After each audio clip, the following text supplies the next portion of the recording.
झारखंड के चुनावी समर का पहला पड़ाव पार हो चुका है। 81 सीटों वाली विधानसभा वाले झारखंड में 43 सीटों पर मतदान हो चुका है। करीब 66% मतदान हुआ है, लेकिन यहाँ पहाड़ों और गाँवों में मतदान का प्रतिशत ज़्यादा रहा और शहरी इलाकों में प्रतिशत कम रहा।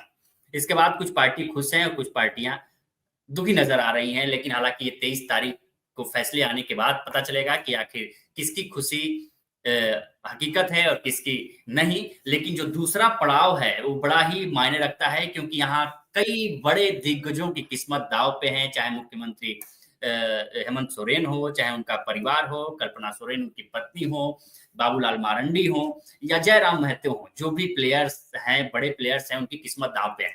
लेकिन जो पहले चुनाव 13 नवंबर को चुनाव हुए और चुनाव के बाद जो खुशी है जेएमएम में, इसको लेके हम बातचीत करेंगे और झारखंड की राजनीति किधर है और किस ओर जा रही है, इसको भी लेके बातचीत करेंगे। हमारे साथ हैं झारखंड की राजनीति को अच्छी तरह से समझने वाले शंभुनाथ सर।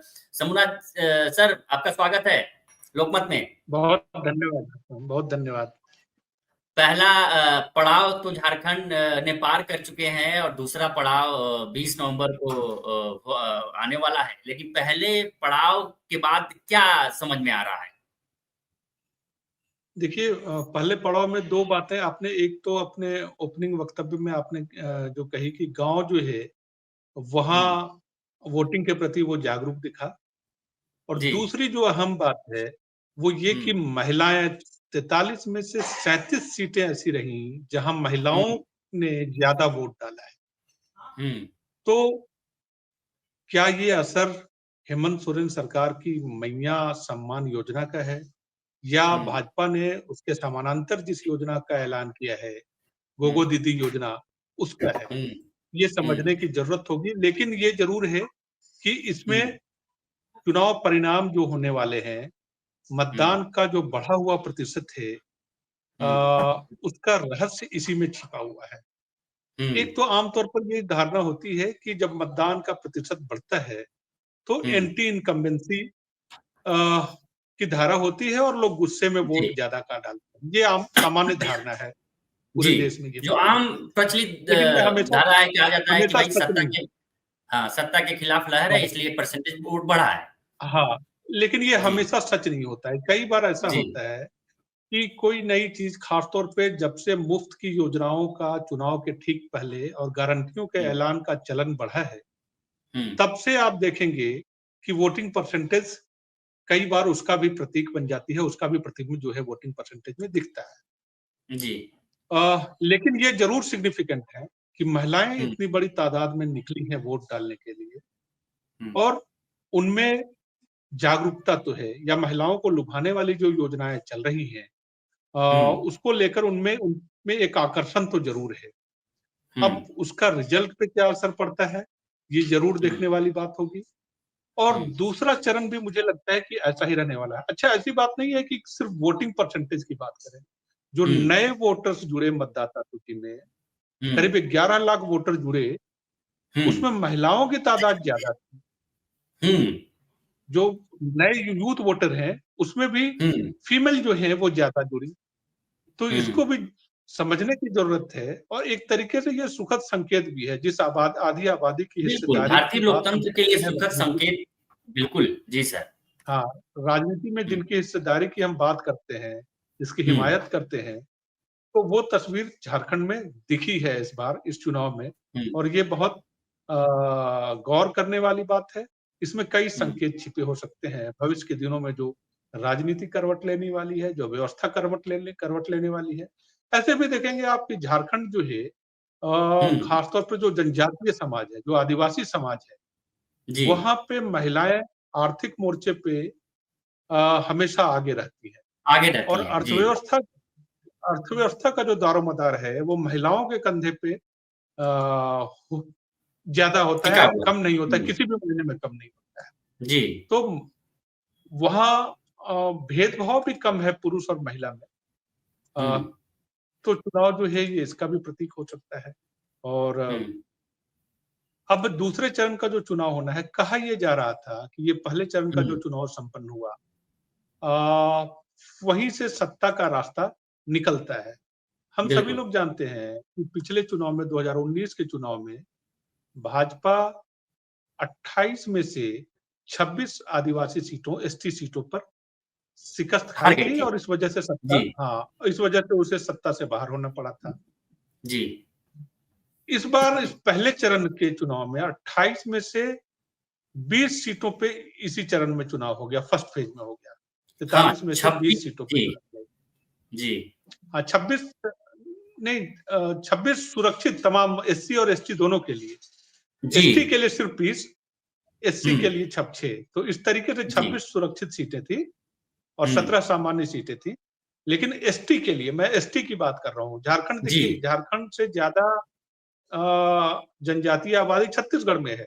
लेकिन जी, आदिवासी स्टेट के तौर पे पहचान झारखंड की है, क्योंकि यहाँ पे जी, जो अलग राज्य की लड़ाई लड़ी गई, वो जी, आदिवासियत के सवाल पे लड़ी गई, आदिवासियों के अधिकार के सवाल पे लड़ी गई, इसलिए इसकी पहचान जी, ऐसी रही।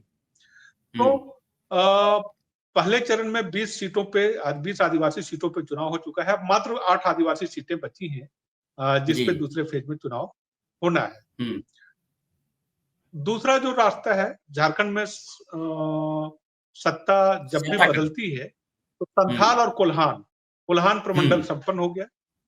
5 प्रमंडलों में बटा हुआ ये राज्य है। हुँ, और दूसरा जो प्रमंडल है, क्योंकि वहाँ वोटिंग का ट्रेंड, माने संथाल का मिजाज जो है वो एक जैसा रहता है, कोल्हान का मिजाज जी, आमतौर पर एक जैसा रहता है। ये बात जी, मानी जाती रही है। हालाँकि हुँ, जो मुझे ग्राउंड से सूचनाएँ मिली हैं, हुँ, उसके हिसाब से बीजेपी ने भी ठीक-ठाक प्रदर्शन पिछली बार की तुलना में किया है, लेकिन इतना नहीं हुँ, किया है कि अ, वो इत्मीनान हो सके कि हाँ, सत्ता उसके हाथ में आ रही है। पिछली बार हुँ, जो 43 सीटें थी, 43 सीटें थी पहले चरण की, उसमें से बीजेपी हुँ, को 13 सीटें मिली थी। इस हुँ, पर मेरा अनुमान है, व्यक्तिगत तौर पर गलत-सही कुछ भी हो सकता हूँ, आंकड़े, लेकिन मेरा अनुमान है कि बीजेपी ने उस स्कोर में सुधार किया है और वो हुँ, 19-20 के करीब पहुँच सकती है। अ, हुँ, अब दूसरे चरण की जो लड़ाई है, वो बेहद अहम हो गई है, क्योंकि पहले चरण में मुकाबला बिल्कुल एकदम कांटे का रहा। अगर लगभग बराबर-बराबर या थोड़ा बहुत ज़्यादा जो है बराबर, उसको, हाँ, लगभग हाँ, बराबर था। हाँ, अभी तक जो जो सूचनाएँ आ रही हैं फील्ड से, हुँ, तो अब दूसरे चरण की लड़ाई भी ज़ाहिर है कि बहुत कांटे की लड़ाई होने वाली है और हुँ, इसमें सीएम की पत्नी हुँ, बाबूलाल मरांडी, भले हुँ, ही बाबूलाल मरांडी को बीजेपी ने सीएम का फेस घोषित नहीं किया है, हुँ, लेकिन स्वाभाविक तौर पर दावेदार जो है, पहली दावेदारी पे जब बीजेपी में अगर सरकार बनती है या एनडीए की सरकार हुँ, बनती है, तो पहली दावेदारी में जिसके नाम पे विचार होगा, फैसला क्या होगा ये कहना बहुत मुश्किल है। हुँ, लेकिन जब विचार की बात होगी तो बाबूलाल मरांडी का नाम उसमें नंबर 1 पे रहेगा। तो हेमंत बिल्कुल। सोरेन साहिबगंज के, आदिवासी चेहरा भी हैं। हाँ, आदिवासी चेहरा तो है ही है। आदिवासी चेहरा, हुँ, इन्होंने चंपई को भी बनाया, चंपई सोरेन को भी बनाने की कोशिश की, जिनका सीट जो है वो हुँ, संपन्न हो चुका। अर्जुन मुंडा इस चुनाव में उन्होंने खुद को किनारे हुँ, कर लिया है। हुँ, अ, तो ये सीटें हैं। तीसरा कि झारखंड की राजनीति में तीसरे मोर्चे के तौर पर या तीसरी ताकत के रूप में उभरता हुआ जयराम महतो जो चेहरा है, हुँ, उसकी हुँ, सीटों पे भी वो 2 सीटों से चुनाव लड़ रहे हैं, डुमरी जी, से और बेरमो से। इन दोनों सीटों हाँ, में दूसरे चरण में चुनाव होना है। जी, अ, 2 दिन पहले जयराम महतो ने डुमरी में, जहाँ से वो जिस इलाके में उनका घर है, हुँ, और वहाँ जहाँ से चुनाव लड़ रहे हैं, हुँ, वहाँ उन्होंने जो रोड शो किया था, उसमें हुँ, जिस तादाद में जैसे भीड़ दिखी, उसकी उसकी वीडियोज़ बहुत वायरल हो रहे हैं और एक जी। चुनौती तो है। हाँ, वहाँ सोशल वो मीडिया हेमंत पर भी सोरेन का, फैन फॉलोइंग उनकी बहुत ज़्यादा हाँ, है ना? और इस सोशल मीडिया की लड़ाई में, उनके समर्थक बोलने वाले हैं, सामने आके कैमरे हाँ, के सामने। जैसे कहा जाता है ना कि एक हाँ, साइलेंट वोटर होता है, माना जाता है कि ठीक है, अदर राज्यों में जो एसटी समाज है वो साइलेंट हाँ, वोटर है, बोलता सामने हाँ। नहीं है। लेकिन जयराम महतो के समर्थक सामने आके बोलते हैं, वो दिखते हैं कि हाँ, नहीं, उनके लिए हैं। इसकी वजह है यूथ। भाई सोशल मीडिया जी, में यूथ का जितना पार्टिसिपेशन है, जयराम महतो जी, उसी वर्ग का प्रतिनिधित्व करते हैं जी। और उनके साथ यूथ बड़ी तादाद में जुड़ा हुआ है। हुँ, खासतौर पर जो कुर्मी समुदाय, आदिवासियों के हुँ, बाद यहाँ दूसरा जो समुदाय है, जो राजनीतिक तौर हुँ, पर फैसले में या राजनीतिक तौर पर हुँ, अहम भूमिका निभाता रहा है, कुर्मी समुदाय।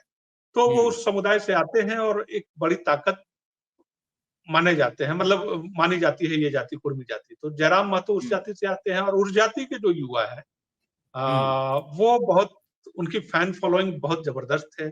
सोशल मीडिया में स्मार्टफोन का जमाना है, बाकी सारी चीजें हैं गांव-गांव में। तो उस हिसाब से आप देखेंगे कि जयराम, लेकिन अपनी सीटों के अलावा बाकी सीटों पे जयराम महतो की पार्टी, अच्छा एक चीज और गौर करने की बात है कि जयराम महतो की पार्टी जेएलकेएम जो अभी हाल में रजिस्टर्ड हुई है, जी।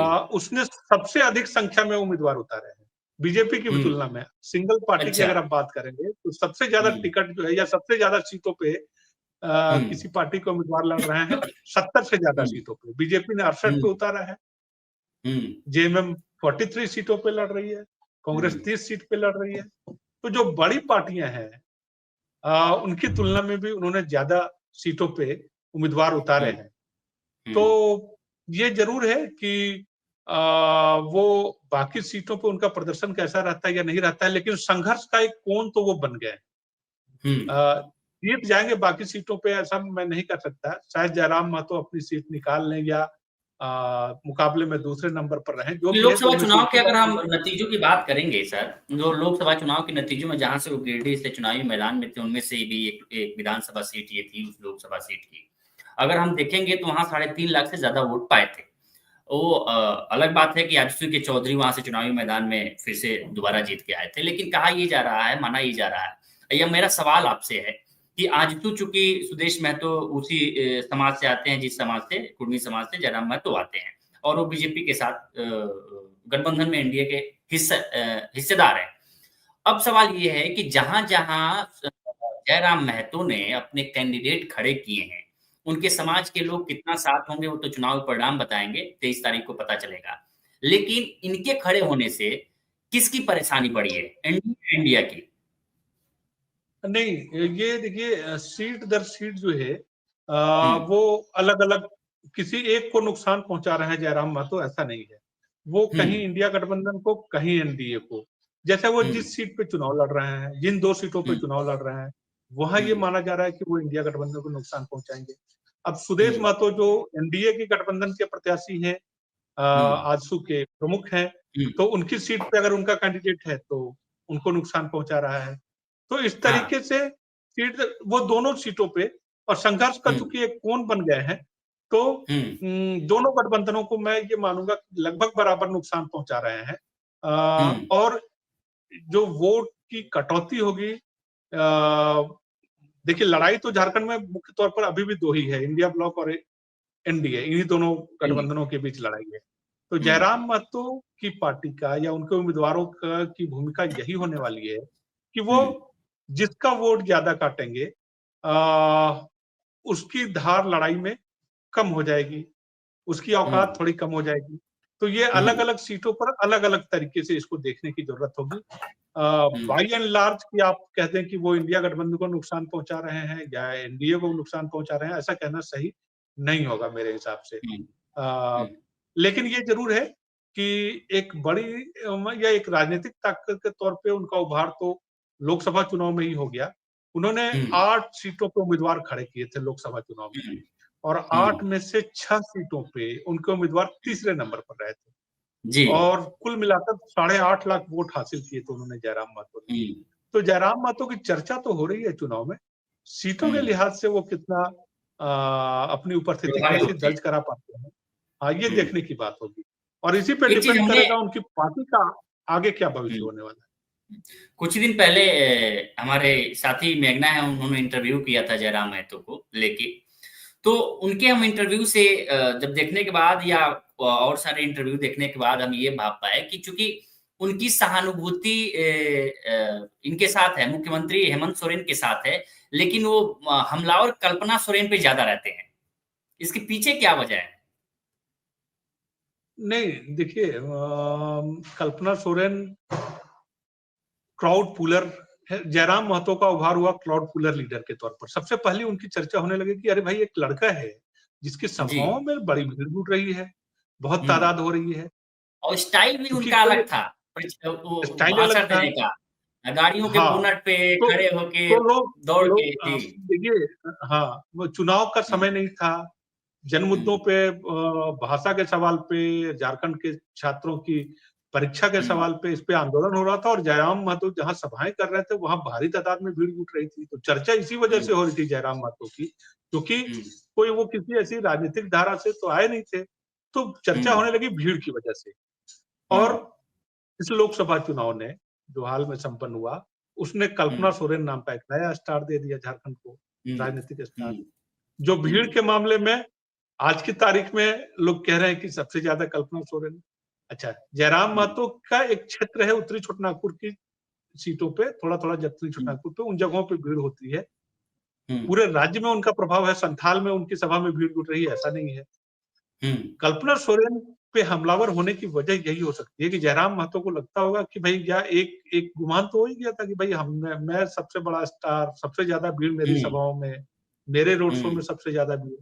और कल्पना सोरेन जो है, जब इतनी भीड़ जुटा रही है, तो स्वाभाविक तौर पर वो उनको महसूस होने लगा कि भाई खतरा तो यहीं से है, क्योंकि कल्पना सोरेन भी जो है सीधा डायलॉग करती हैं, और उनके इलाके में भी जा रही है। वो जिस तरीके से सभाएं कर रही हैं और उनकी सभाओं में जिस तरीके से भीड़ जुटती है किसी लोकल लीडर की, झारखंड में और बाकी किसी लीडर की सभा में इस तरीके की भीड़ नहीं जुटती है, जैसे जयराम महतो की और जैसी कल्पना सोरेन की सभाओं में जुटती है। तो भीड़ के लिहाज से देखेंगे तो इस चुनाव में जो है ये दो लीडर जो है वो सबसे आगे हैं। इस वजह से अब कुछ प्रोमिनेंट सीटें की बात करते हैं सर। जैसे प्रोमिनेंट सीटें में आपके हेमंत सोरेन की बरहट जो सीट है वो है। आज उनके परिवार से जो उनके छोटे भाई चुनावी मैदान में हैं, उनकी भाभी गीता सोरेन चुनावी मैदान में है, और खुद कल्पना सोरेन भी चुनावी मैदान में है, और ये जयराम महतो और बाबूलाल मरांडी। अगर हम थोड़ी सिल्ली विधानसभा सीट है जहां से सुदेश महतो चुनावी मैदान में है और एक एनडीए के घटक दल है, अगर यहाँ से भी इन्होंने प्रत्याशी उतारे हैं जयराम महतो ने। अगर इनकी सीट की बात की जाए, चूंकि हालांकि जो सरना धर्म को लेके इनका अपना मानना है कि नहीं सरना धर्म कोड होना चाहिए, लेकिन बीजेपी का कोई अपना स्टैंड नहीं है। इस बार क्या इनके चुनाव क्षेत्र की अगर बात करें तो क्या माहौल है इनके चुनाव क्षेत्र में सिल्ली को लेके? नहीं, देखिए सिल्ली में सुदेश महतो का असर तो है, पुराना है, कई बार वहां से जीतते रहे हैं। जब से उन्होंने राजनीति की शुरुआत की 95 से, नहीं 99 से, जब वो पहली बार चुनाव लड़े थे और बिहार विधानसभा का सदस्य बने थे, तो उसके बाद से लेके अब तक सिर्फ 2 बार सुदेश महतो अपने क्षेत्र से हारे हैं, सिल्ली से। और सिल्ली में एक बात तो है कि सिल्ली एक जो एकदम बिल्कुल ग्रामीण कस्बा था और जंगल पहाड़ों से घिरा हुआ इलाका, पहाड़ियों से घिरा हुआ इलाका, उसको सुदेश महतो ने एक पहचान दी कि अपने क्षेत्र में उन्होंने विकास के बहुत काम किए थे, इसमें कोई दो राय नहीं है। और कार्यकाल में एक छाप छोड़ी। बीच में कई वजहों से जनता की नाराजगी बढ़ी, थोड़ी दूरी बना ली उन्होंने, आम लोगों के लिए थोड़े सुलभ नहीं रहे, इस बात को सुदेश महतो भी स्वीकारते हैं। इस वजह से उनको पराजय झेलनी पड़ी थी। तो सुदेश महतो की सीट जो है वो अहम तो है, लेकिन कहते हैं लोग कि सिल्ली में जब त्रिकोणीय मुकाबला होता है तब सुदेश महतो अक्सर फायदे में रहते हैं। तो इस बार उनके सामने इंडिया ब्लॉक से अमित महतो, जो एक बार विधायक भी रह चुके हैं, उनकी पत्नी भी विधायक रह चुकी हैं, इन दोनों ने सुदेश महतो को हराया है और वो भी लोकप्रिय लीडर हैं। उसके अलावा देवेंद्र नाथ महतो की चर्चा इस लोकसभा चुनाव में तब हुई जब झारखंड रांची की लोकसभा सीट से वो चुनाव लड़ रहे थे। वो तीसरे नंबर पर रहे और उन्होंने 1.5 लाख के आसपास वोट लाए थे। तो मुकाबला यहाँ ट्रायंगुलर फाइट है और तीनों कुर्मी समुदाय का प्रतिनिधित्व। खास बात यह है कि वो कुर्मी बहुल इलाका है और तीनों कुर्मी समुदाय का प्रतिनिधित्व करने वाले लोग हैं, चेहरे हैं। तो इस वजह से निगाह तो है वहां। परिणाम क्या होगा ये कहना मुश्किल है, लेकिन ट्रायंगुलर फाइट है और मुझे लगता है कि शायद अगर पुराना रिकॉर्ड बरकरार रहा, ट्रायंगुलर फाइट में अक्सर सुदेश महतो निकल जाया करते थे, अगर वो ट्रेंड चला तो सुदेश महतो निकल सकते हैं, अन्यथा चुनौती तो है ही एक झारखंड की राजनीति में एक नाम बड़ा सुर्खियां बटोर रहा है, गमालिएल हेम्ब्रेन। ये बरहेट से हेमंत सोरेन के खिलाफ चुनावी मैदान में, हालांकि 2019 में इनकी जमानत जब्त हो गई थी, लेकिन अब बीजेपी के टिकट से चुनावी मैदान में है। कितना टक्कर दे पाएंगे ये? नहीं देखिए वो सीट तो मुझे लगता है कि बीजेपी वहाँ कोई कैंडिडेट ढूँढ नहीं पाई। तब एक हुँ, चेहरा ऐसा ढूँढा गया कि भाई तो थोड़ा चुनौती दे सके। बीजेपी हुँ, आखिरी समय तक ये तय नहीं कर पा रही थी कि भाई हेमंत सोरेन के खिलाफ जो है किसको उतारा जाए। वो हुँ, लुइस मरांडी जो दुमका की सीट पे एक बार हेमंत हुँ, सोरेन को पराजित कर चुकी हैं 2014 में हुँ, उनको उम्मीदवार बनाना चाहती थी भाजपा। लेकिन उन्होंने हुँ, साफ तौर पे इनकार कर दिया, बल्कि इनकार ही नहीं किया, बल्कि जब टिकट उनको दुमका से नहीं मिला, तो हुँ, वो हेमंत सोरेन के पास चली आई और अब हेमंत सोरेन की पार्टी से कैंडिडेट हैं जामा सीट से, जहाँ से सीता सोरेन चुनाव लड़ा करती थी। जी। तो मुझे नहीं लगता है कि गमालियम हेम्ब्रम की चर्चा बस इस वजह से हो रही है क्योंकि सीएम के खिलाफ वो लड़ रहा है या सीएम के खिलाफ है। हुँ, और गमालियम हुँ, मेहमरम की एक पहचान सिर्फ ये है कि वो खेल का एक ऐसा टूर्नामेंट फुटबॉल का कराते हैं इलाके में, जिसकी वजह से उनकी यूथ में थोड़ी लोकप्रियता है।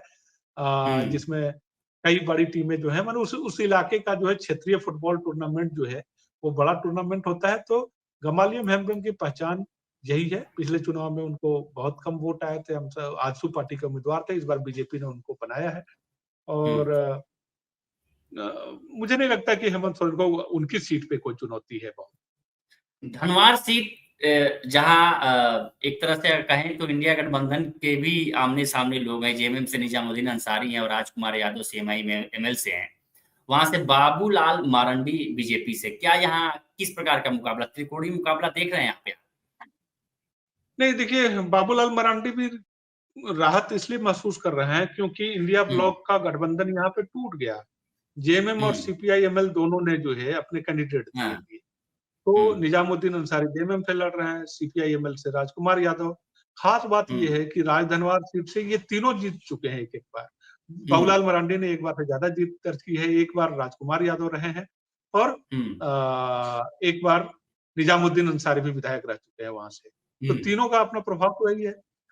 बाबूलाल मरांडी के लिए की राह में सिर्फ सबसे दिक्कत उनको ये आ रही थी कि वहाँ हुँ, पार्टी का एक बागी प्रत्याशी है जो बाबूलाल का समर्थक हुआ करता था, निरंजन राय। हुँ, जिसकी चर्चा इस वजह से भी हो रही है कि इस फेज में सर्वाधिक धनी उम्मीदवारों में से एक है वो।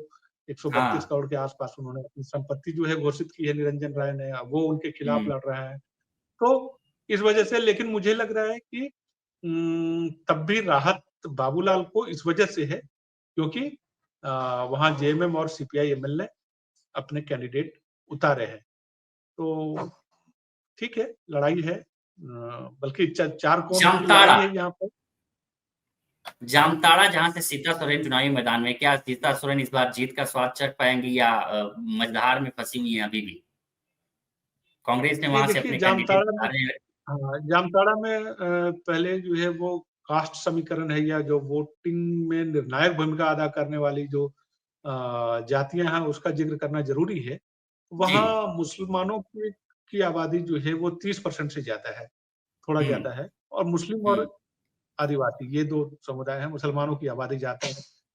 हुँ, इरफान अंसारी वहाँ से इसलिए जीतते रहे हैं या उनके पिताजी भी इसलिए पहले से जीतते रहे हैं, क्योंकि इन हुँ, दोनों का कॉम्बिनेशन जो है वो ठीक-ठाक रहा है और इस वजह से दूसरी पार्टी वहाँ पे उनके सामने नहीं टिक पाती थी।